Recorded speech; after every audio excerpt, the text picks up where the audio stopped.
భారత్ సురక్షా సమితి ఆధ్వర్యంలో మోడీ, యోగి చిత్రపటాలకు పాలాభిషేకం.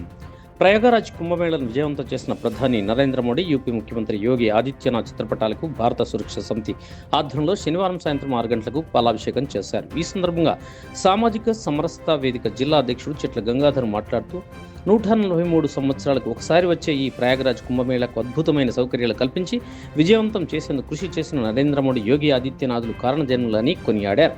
హిందూ ధర్మ పరిరక్షణకు నిరంతరం కృషి చేస్తూ భవిష్యత్తులో సనాతన ధర్మాన్ని విశ్వవ్యాప్తం చేస్తున్న మహనీయులని అన్నారు. ప్రపంచమే ఆశ్చర్యపోయేలా ఒక కొత్త నగరాన్ని సృష్టించి కుంభమేళకు వచ్చే భక్తులకు ఎలాంటి ఇబ్బందులు కలగకుండా సౌకర్యాలు కల్పించడంలో యూపీ ముఖ్యమంత్రి యోగి ఆదిత్యనాథ్ కృషి అమోఘమని అన్నారు. సుమారు 66 కోట్ల మంది భక్తులు కుంభమేళాలో పవిత్ర స్నానాలు ఆచరించారని, ఇది ప్రపంచ రికార్డు అని అన్నారు.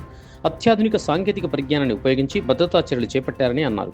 ఈ కార్యక్రమంలో రాష్ట్ర ఉపాధ్యక్షులు, మాజీ కౌన్సిలర్ ఈసీఎస్ రాజు, కుప్పాల సత్యనారాయణ, చెట్ల గంగాధర్, వేముల పోచమల్లు, నరేంద్ర శ్రీనివాస్, బాషెట్టి ప్రభాకర్, వేముల దేవరాజం, ఎడమాల వెంకటరెడ్డి, కస్తూరి లక్ష్మారెడ్డి, తునికి అంజన్న, గదాసు భూమున్న, రాపర్తి రవి, సిరిపురం గంగారాం, భండారి మల్లికార్జున్, భోగదేవన్న, కొత్తకొండ బాలన తదితరులు పాల్గొన్నారు.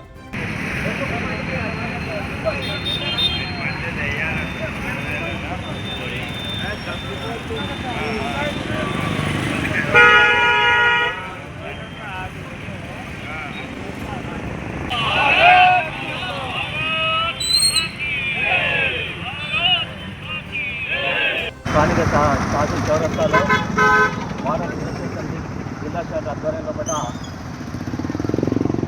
144 సంవత్సరాలకు ఒకసారి వచ్చేటువంటి మహాకుంభమేళ విజయవంతమైనటువంటి సందర్భంగా యోగి గారికి మరియు మోడీ గారికి పాలాభిషేకం చేయడం జరిగింది. యోగి మరియు మోడీ సామాన్యమైనటువంటి వ్యక్తులు కాదు. వాళ్ళు భారతదేశ సంస్కృతిని, హిందూ మత ఔన్నత్యాన్ని విశ్వవ్యాప్తం చేయడానికి వర్షము పుణ్య ఫలితంగా జన్మించినటువంటి కారణ జన్ములు వాళ్ళు.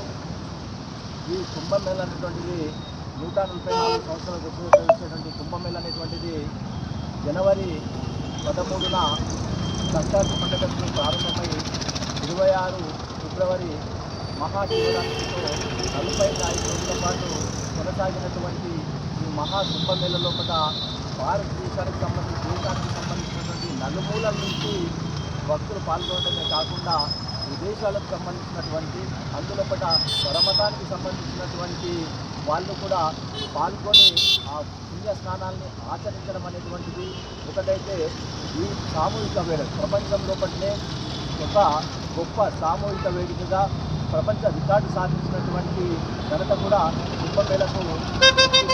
అది భారతీయులుగా, ముఖ్యంగా హిందువులుగా మనమంతా కూడా గర్వించదగినటువంటి విషయము. 66 కోట్ల ఈ మహాకుంభమేళలో చివరి నాటికి 66 కోట్ల 21 లక్షలకు పైగా భక్తులు పుణ్య స్నానాలు ఆచరించడం జరిగింది. దీని గొప్పతనం ఏంటంటే వీళ్ళు కల్పించినటువంటి సౌకర్యాలు ఏవైతే ఉంటాయో, పార్టీకి సంబంధించినటువంటి కానీ, వసతికి సంబంధించినటువంటి కానీ, ప్రత్యేకంగా ఒక టెంట్ సిటీనే గవర్నమెంట్ ఏర్పాటు చేయడం అనేటువంటిది జరిగింది. సౌకర్యాలను కల్పించినటువంటి అధునాతనమైనటువంటి యంత్రాలతో గంగను శుద్ధి చేయడము, ఈ సౌకర్యాలు కల్పించిన సౌకర్యాన్ని చూసి ప్రపంచమే విసిపోవడం అనేటువంటి ఆశ్చర్యపోవడం అనేది జరిగింది. దాన్ని చూసే ప్రపంచంలో ఉన్నటువంటి అమెరికా మరియు ఐరోపా దేశాలకు సంబంధించినటువంటి ప్రముఖ విశ్వవిద్యాలయాలకు సంబంధించినటువంటి వాళ్ళు కూడా దాన్ని పరిశోధనలు చేయడానికి పంపించడం అనేటువంటి భారతీయ అమరక గొప్ప గర్వకారణమైనటువంటి విషయము. మోడీ మరియు యోగి గారి యొక్క పరిపాలన ఏదైతే ఉందో వారి మన భారతదేశ చరిత్రలో స్వాతంత్ర కాలాన్ని మితవాద యుగము, అతివాద యుగము, గాంధీ యుగం అని చెప్పి చదువుకుంటాము. కానీ మోడీ యుగాన్ని భవిష్యత్ తరాల వాళ్ళు ఎవరైతే ఉన్నారో, మోడీ పరిపాలన కాలాన్ని మనం భవిష్యత్ తరాల వాళ్ళు హిందూ యుగం అని చెప్పి చదువుకునేటువంటి రోజులు కూడా ఉంటాయి.